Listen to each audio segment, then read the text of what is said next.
नमस्कार, मी प्रसन्न जोशी. लक्षवेधीच्या या एपिसोडमध्ये आपल्या सगळ्यांचं स्वागत. शिव इतिहासामध्ये म्हणजे छत्रपती शिवरायांच्या इतिहासामध्ये जी अनेक रोमहर्षक, रोमांचकारी आणि देदीप्यमान विजयाची असे क्षण आहेत, असे प्रसंग आहेत. त्याच्यापैकी एक प्रसंग म्हणजे अफजल खानाचा वध. अफजल खान आदिलशाहीतला एक महत्त्वाचा सरदार, बलदंड सरदार, सगळ्या अर्थानं बलदंड सरदार चाल करून आला होता स्वराज्यावरती. शिवरायांनी सुद्धा त्याला आजपर्यंत येऊ दिलं. प्रतापगडाच्या पायथ्याशी भेट ठरली आणि पुढे झालं ते सर्व विदित आहे. खानाने सुद्धा दगाफटक्याने शिवरायांना संपवण्याचा प्रयत्न केला होता, पण शिवरायांनी आपल्या शिवनीतीने आणि आपल्या विशेष प्रकारच्या गनिमी काव्याने, भेटीतल्या गनिमी काव्याने स्वतः त्या खानाला आणि त्याचा वकील कृष्णाजी भास्कर कुलकर्णी या दोघांनाही संपवला. हा इतिहास आजही ताजा आहे, आजही त्याचे दाखले दिले जातात. ती प्रतापगडाखालची लढाई आणि ज्या प्रकारे त्यांनी त्या प्रचंड सैन्याला बाजूला ठेवून एकट्या अफजल खानाला कसं आजपर्यंत आणलं आणि कशा प्रकारे हा वध करवला याचा स्ट्रॅटेजी म्हणून सुद्धा अभ्यास केला जातो. आज हे सगळं आठवण्याचं कारण ठरलंय ते म्हणजे अफजल खानाच्या मारण्यापर्यंतचा इतिहास आपल्याला माहिती आहे, पण पुढचं कदाचित फारसं माहीत नसतं. ते म्हणजे खानाला मारल्यानंतर, त्याचं मुंडकं धडावेगळं केल्यानंतर सुद्धा स्वतः माँसाहेब जिजाऊंनी शिवरायांना सांगितलं की मृत्यूनंतर वैर संपलेला आहे, त्यामुळे आता त्याला त्याच्या मानाप्रमाणे त्याची कबर झाली पाहिजे आणि तशी कबर बांधली गेली शिवरायांच्या काळामध्ये. इतक्या वर्षांपर्यंत ती होती. त्याची तजवीज सुद्धा केली होती शिवरायांनी की त्या काय कबरीचं जे काही करायचं असतं, एक देखभाल करायची असते ती करण्यासाठी. पुढे झालं असं की त्या कबरीचा आकार वाढायला लागला. म्हणजे कबर छोटीच होती पण कबरीच्या भोवती स्ट्रक्चर यायला लागली आणि आज घडीला तिथे जवळपास 1,500 स्क्वेअर फीटची एक मोठी प्रचंड वास्तू आहे. त्याच्या भोवती अनेक दुकानं वगैरे आहेत आणि आता तर अफजल खानाला पीर आणि त्या वास्तूला दर्ग्याचं स्वरूप सुद्धा येऊ लागलेलं आहे. अफजल खान मेमोरियल ट्रस्ट सारखी एक संस्था सुद्धा काम करते. या विरोधात काही जण न्यायालयात गेले आणि आता न्यायालयाने या सगळ्या अनधिकृत बांधकामाला पाडण्याचा आदेश दिलेला आहे, निर्देश दिलेले आहेत वन खात्याला, कारण त्यांच्याही ताब्यात जमीन असते. त्यामुळे पुन्हा एकदा अफजल खान, पुन्हा एकदा प्रतापगड हा विषय चर्चेला आलेला, जो आपण चर्चेला घेतलेला आहे. त्यावर बोलण्यासाठी आपल्यासोबत मान्यवर आहेत. त्यापूर्वी कोणते मुद्दे घेऊन आपण चर्चेला टोक आणणार आहोत पाहूयात. अफजल खान कबरीभोवती अनधिकृत बांधकाम का आहे? शिवकाळातील मूळ कबरीभोवती मोठी वास्तू कशी आली? स्वतः शिवरायांचे वडील शहाजीराजे भोसले, जिजाऊ माँसाहेब यांची समाधी छोटी आहे, आजही छोटी आहे, पण ही वास्तू मोठी कशी काय? अफजल खानाला पीर आणि त्याच्या कबरीला दर्गा कोण बनवत आहे? मुस्लिमांच्या भावनांपायी सर्व सरकार, मग ते काँग्रेसचं असो की भाजपचं, याकडे दुर्लक्ष होतंय का? हे सगळे मुद्दे आहेत. जर का तुम्हाला सुद्धा चर्चेत सहभाग घ्यायचा असेल तर आमच्या ट्विटर हँडलवरती जरूर जा आणि सहभागी व्हा. हायकोर्टाच्या निर्णयानंतर अफजल खानाच्या कबरीभोवतीचं अनधिकृत बांधकाम पाडायला पाहिजे का? जरूर व्यक्त व्हा. चर्चेला सुरुवात करूयात. आपल्यासोबत आहेत पुण्याहून मिलिंद एकबोटे. मिलिंद एकबोटे हे हिंदू जागृतीचं संघटनाचं वगैरे काम करत असतात, याचिकाकर्ते आहेत या केसमध्ये. त्यांच्या थोड्याच वेळात आपल्यासोबत इथे माझ्यासोबत स्टुडिओमध्ये शंकर गायकर असतील, बजरंग दलाचे नेते. याशिवाय शमशेर खान पठाण मला दिसत आहेत, जे आवामी विकास पार्टीचे अध्यक्ष आहेत. आणि पुण्याहून श्रीमंत कोकाटे, इतिहास संशोधक, हेही आपल्यासोबत आहेत. सगळ्यांचं स्वागत. मी पहिल्यांदा मिलिंद एकबोटेंकडे जातो. मिलिंद एकबोटेजी, नेमकी तुमची याचिका काय आहे? काय तुमचा नेमका टीकेचा मुद्दा आहे आणि कोर्टाने नेमके काय निर्देश दिले? माझी या संदर्भामध्ये याचिका अशी होती की अफजल खानाच्या थडग्याभोवती अनधिकृत बांधकाम जे झालेलं आहे ते सगळं अनधिकृत बांधकाम तोडलं पाहिजे आणि अफजल खानाचं जे उदात्तीकरण होत आहे ते उदात्तीकरण थांबवलं पाहिजे, या हेतूने मी ही याचिका केलेली होती. बरं, पण हे काय, हे कसं काय झालं? या ठिकाणी आम्हाला एकबोटे आम्हाला सविस्तर सांगा. हे कबरीच्या भोवतीचं बांधकाम कुठून आलेलं आहे आणि तुमची मागणी ही कबरी सकट सगळं उखडून टाकायची आहे का फक्त बांधकामापुरती मर्यादित आहे? नाही, आम्ही जी PIL केलेली आहे, या PIL मध्ये जे स्ट्रक्चर इल्लीगल आहे ते सगळं तोडून टाकावं असं आमचं म्हणणं आहे. आणि आता जर त्याच्यात संशोधन करायचं म्हणलं, जर त्याच्यात अभ्यास करायचा म्हणला तर अफजल खानाचे जे मूळ थडगं आहे, शिवाजी महाराजांच्या काळचे असं म्हणतात ते फक्त 5 square foot by 5 square foot आहे. आज त्या ठिकाणी 3,000 स्क्वेअर फुटाची वास्तू उभी राहिलेली आहे. बरं, त्याच्या समोर एक 3,000 स्क्वेअर फुटाचा हॉल बांधलेला आहे आणि हाजी मस्तान हा जो स्मगलर होता, कुख्यात स्मगलर या महाराष्ट्रातला, त्याने ती वास्तू उभी केलेली आहे.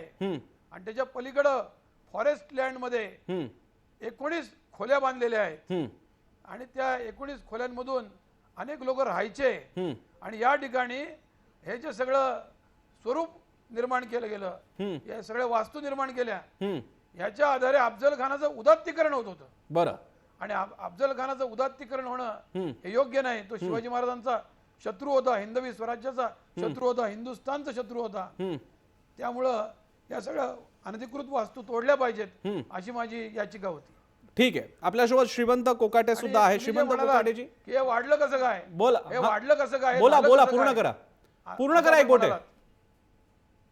तर 1916 साली या ठिकाणी 5 स्क्वेअर फूट बाय 5 स्क्वेअर फूटचं थडगं होतं असा एक पुरावा उपलब्ध आहे. आणि पारसनीस नावाचे एक लेखक आहेत, त्यांनी महाबळेश्वरवर एक पुस्तक लिहिलेलं आहे आणि त्या पुस्तकामध्ये हे सगळे फोटो दिलेले आहेत.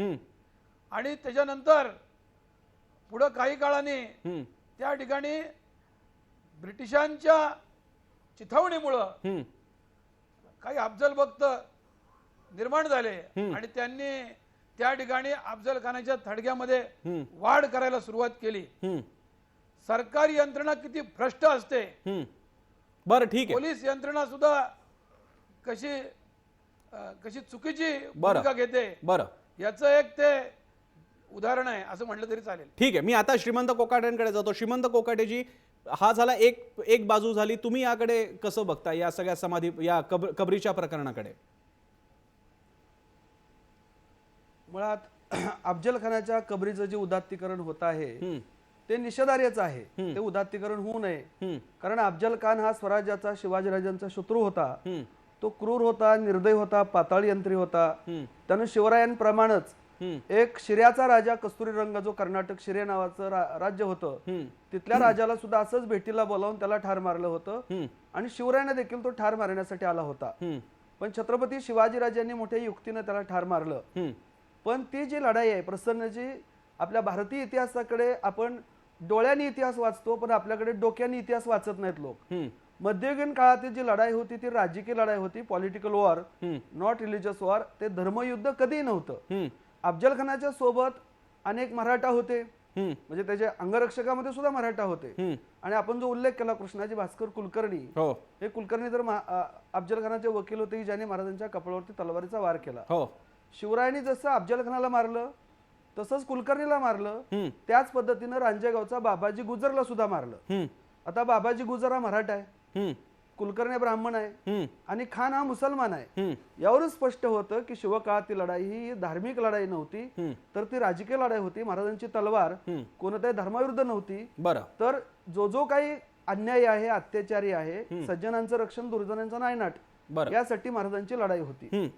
पण अफजल खानाच्या कबरीवरून जे राजकारण केलं जातंय, हिंदू मुस्लिम तेढ निर्माण केली जाते आणि वर्तमान राजकारणामध्ये ती कबर वापरली जाते.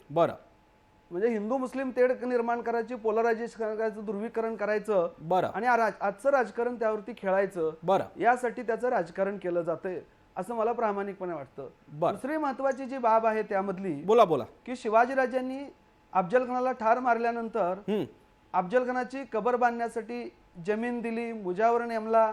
म्हणजे शिवाजी महाराजांनी जिजाऊंचं स्पष्ट मत होतं की आमची लढाई जिवंत खानाशी होती, त्याच्या प्रेताशी आमची लढाई नाही.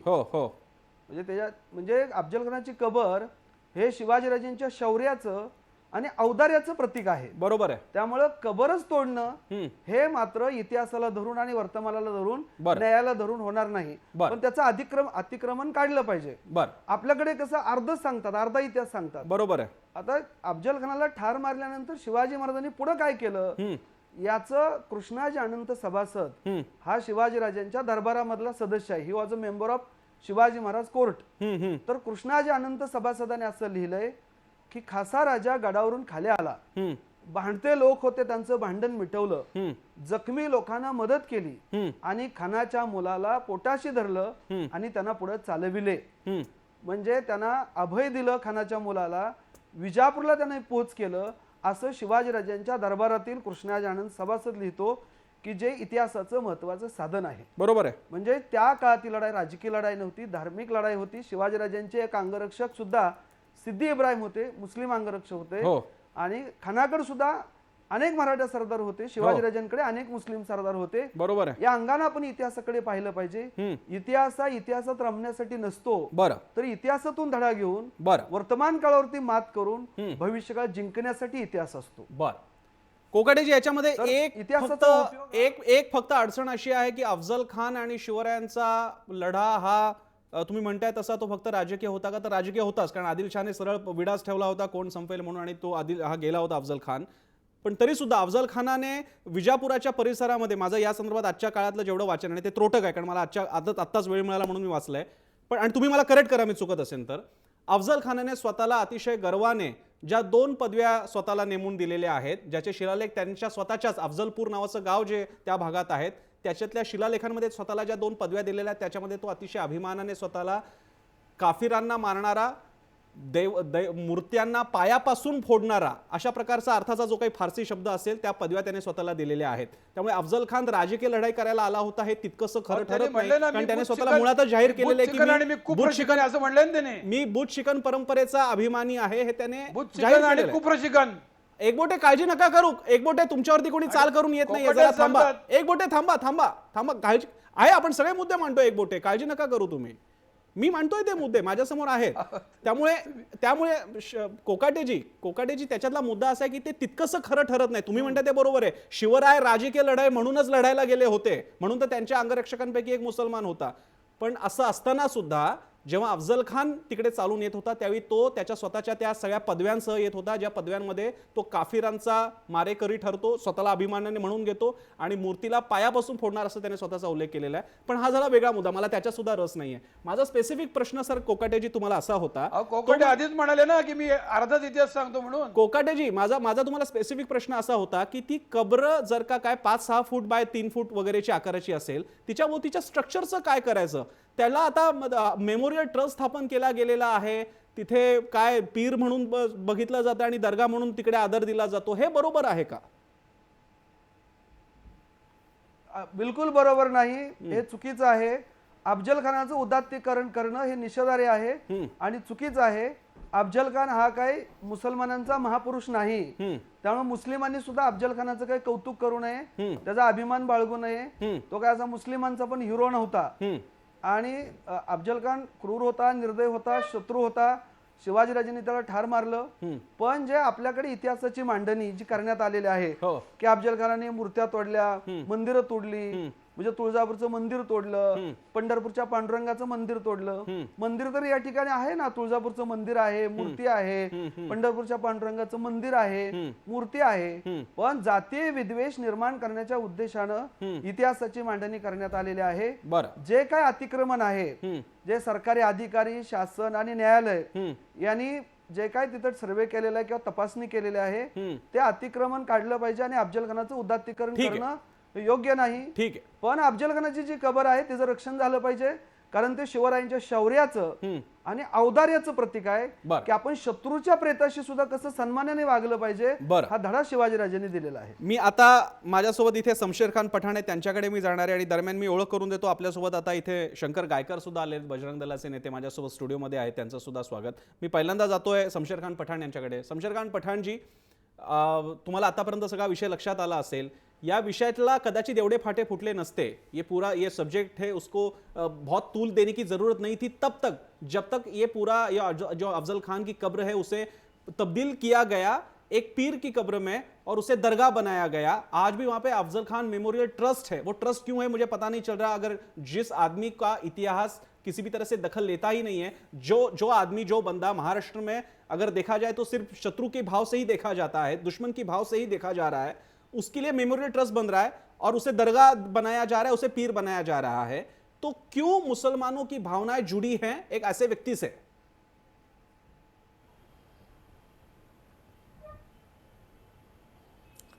लक्षात ठेवा, तो काय अफजल खानला कोणी पीर मानत नाही किंवा कोणी त्याला बाबा मानत नाही.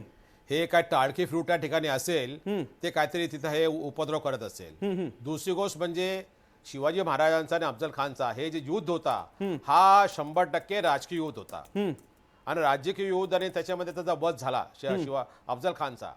आणि अफजल खानचा वध झाल्यानंतर शिवाजी महाराजांनी त्याला आदर दिला आणि त्याला आपल्या पायथ्याखाली त्याची कबर तिची बांधली आणि तिथं सांगितलं का याचे सर्व विधी जे आहे ते इस्लाम धर्माप्रमाणे करावे. तो असे म्हणजे त्या शूर शिवाजी महाराजांनी ज्यावेळी हे एवढा मोठा मन दाखवला, त्यांनी त्याला कडेलोट करून त्याचे बॉडी एकदम कुत्र्या मांजरात टाकली असती, परंतु माणुसकी दृष्टीने हा युद्ध होता आणि युद्धामधले मेलेल्या माणसाला सन्मानाने वागला पाहिजे ते त्यांनी केला. परंतु आता जे मी आता ऐकला एकबोटे साहेब आहे ते जर राजकीय प्रमाणे जर हा मुद्दा उचलत असेल तर त्यांचा मी अभिनंदन करतो, परंतु जर हे जातीवादी प्रमाणे उचलत असेल तर त्यांचा मी खंडन करतो. याला जातीय मुद्दा देऊ नये, अजिबात जातीय मुद्दा देऊ नये. आणि मुसलमान कोणी पण तिथं दर्गेवर जात नाही आणि चादर चालवत नाही. का टाळकी फिरू काय असेल त्या ठिकाणी काहीतरी तिथे जात असेल, उद्बत्त्यावर करत असेल, तो त्यांचा विषय आहे. दुसरा, अनधिकृत बांधकाम आहे का नाही ठरवणारे एकबोटे नाही. तिथं ऑलरेडी ब्रिटिश काळापासून तिथं बांधणी झालेली आहे असे ते स्वतः कबूल केलं. 1916 पासून ब्रिटिशाच्या काळामध्ये मग ते बांधला हे झाला, तो ते बांधकाम बरोबर आहे किंवा नाही आहे तो वन खात्याकडे रेकॉर्ड असेल. वन खाता किंवा त्या तिथले स्थानिक जे स्वराज्य असेल त्यांच्याकडे ते माहिती त्या ठिकाणी असेल आणि कोर्टाने त्या गोष्टीचा पूर्ण निर्वाह करून का अधिकृत काय आहे ते त्यांनी पाळावा. पण ते 5 बाय 5 फूट ठेवायचा बाकी तोडायचा हे काय बरोबर नाही. आणि ह्याच्या पाठीमागचा हेतू जे आहे एक समाजाविरुद्ध द्वेष असा दिसतो मला. हा राजकीय मुद्दा होता, याला राजकारणापर्यंत ठेवावे ही माझी विनंती. याला कम्युनल कलर देऊ नये आणि कुठल्याही प्रकारचा हिंदू मुस्लिम तेढ निर्माण करू नये. अफजल खान हा मुसलमानाचा पीर नाही, तो का दर्गा नाही. हे मुसलमान त्याला दर्गा मानत नाही, पीर मानत नाही. तिथे कोणी जात पण नाही. तिथे लोक असेल, त्याचे नातेवाईक असेल ते तिथे जात असेल. माझा बोलणं थोडं त्याच्यामध्ये आहे. ठीक आहे. मी आता शंकर गायकरांकडे येतो. मी एकवटे तुमच्याकडे येतो. मला कल्पना आहे तुम्हाला खूप बोलायचं आहे, पण गायकर पण आलेले आहेत, तुमच्याच विचारांचे आहेत तसे. शंकर गायकर पण आहे. शंकर गायकरजी, हा एक सारखा मुद्दा येतोय की उदात्तीकरण ते आहे का? स्ट्रक्चर बांधलं गेलं हे खरं आहे, म्हणजे फोटो पण आपल्याला दिसत आहेत. जो आपल्याला शमशेर खान पठाण यांनी मुद्दा मांडला तसं उदात्तीकरण खरंच होतंय का केवळ तुम्हा मंडळींचे ते दावे आहेत? नाही, उदात्तीकरण त्या ठिकाणी खरोखरच होतं आहे आणि त्याला जेवढं त्या ठिकाणचे ज्या काही संस्था आहेत, जे काही ट्रस्ट आहे, त्याचबरोबर त्या ठिकाणची सरकार सुद्धा त्याला जबाबदार आहे. कारण ते उदात्तीकरण त्यांनी त्यावेळेलाच थांबायला पाहिजे होतं. कारण शिवाजी महाराजांनी ते जे काही म्हणतात किंवा कोकाटेंनी जे काही सांगितलं, मी काही पूर्वीची चर्चा ऐकली नाही, पण ते उदात्तीकरण कधी ना कधी याच्या अगोदरच थांबायला पाहिजे होतं. आणि आता जसं शमशेर खानांनी जी काही भूमिका घेतली, ही भूमिका ही महाराष्ट्रातलीच भूमिका आहे. त्यांनी ती भूमिका योग्य घेतली, कारण उदात्तीकरण केलंच नाही पाहिजे या सगळ्या. कारण एक वेगळा विचार इथून बाहेर पडतो. आणि जसं आता आपण मगाशी म्हणत होता की तो खरोखरच या भूमीमध्ये एक आक्रंदताच म्हणून आला होता. आणि मला हेही म्हणायचं की अनेक बकरींमध्ये त्याचा जो उल्लेख आहे, म्हणजे शिवाजी महाराजांनी त्याचं फार उदात्त एक वीर शौर्य म्हणून त्याचं तिथे स्वागत केलं किंवा त्याच्या त्या ठिकाणी त्याची कबर बांधली. मला त्याच्यावरती अजिबात विश्वास नाहीये. कारण कसं आहे की अनेक बकरीमध्ये वेगवेगळे उल्लेख त्या ठिकाणी सापडतात. आपण इतिहास नीट वाचला तर आपल्या लक्षात येतं. कोणीतरी इतिहासाची आता इतकी म्हणजे पुनर्मांडणी करण्याची गरज आहे खरं तर आता. आणि कारण विश्व हिंदू परिषद याच्याकरता मोठं आंदोलन उभं केलंय. हजारो कार्यकर्ते त्या संदर्भामध्ये जेलमध्ये गेलेले. आणि ही लढाई केवळ एक मुसलमान म्हणून विश्व हिंदू परिषद लढलेली नाहीये. एक क्रूर असा जो आक्रंदता होता, ज्याने देशाची विटंबना केली, समाजाची विटंबना केली, देवाची विटंबना केली. तर अशा माणसाचं या ठिकाणी केवळ तेवढंच नव्हे तर मी याही पुढे जाऊन असं म्हणेल की या देशामधली ही वाईट प्रवृत्ती, हा कलंक आहे या देशावरती. महाराष्ट्रातला कलंक आहे. ठीक आहे, म्हणून तो गेला पाहिजे, तो गेलाच पाहिजे. ठीक आहे. मी इथे एक छोटासा ब्रेक येतोय. ब्रेकच्या नंतर मी पुन्हा पुणे स्टुडिओला जाणार आहे एक बोटींकडे. 2-3 प्रश्न घेऊन जायचे आहेत. एक म्हणजे जो मगाशी कोकाटेंनी आक्षेप व्यक्त केला होता तसा कबरीसह सगळं तोडायचं आहे का? कारण त्याला विरोध आहे कोकाटेंचा, तर त्यांना कबर पण नको आहे का? मला हा प्रश्न विचारायचा आहे. दुसरी बाब म्हणजे ते राजकारण करू पाहत आहेत का? आणि तिसरी गोष्ट म्हणजे जर का असं होणार नसेल त्यांच्या इच्छेसारखं तर ते काय करणार आहेत? कारण सध्या महाराष्ट्रामध्ये जर का मनासारखं झालं नाही तर आपल्याकडे धुडगूस तरी घातला जाऊ शकतो किंवा पुतळे हटवले जाऊ शकतात. तो मार्ग खुला आहेच आणि मग त्यासाठी शिवरायांच्या सन्मानासाठी आम्ही उतरलो मैदानात आहेच. तसं काय करणार आहेत का ते? तोही मला प्रश्न विचारायचा आहे. ब्रेक नंतर पाहत राहा जय महाराष्ट्र.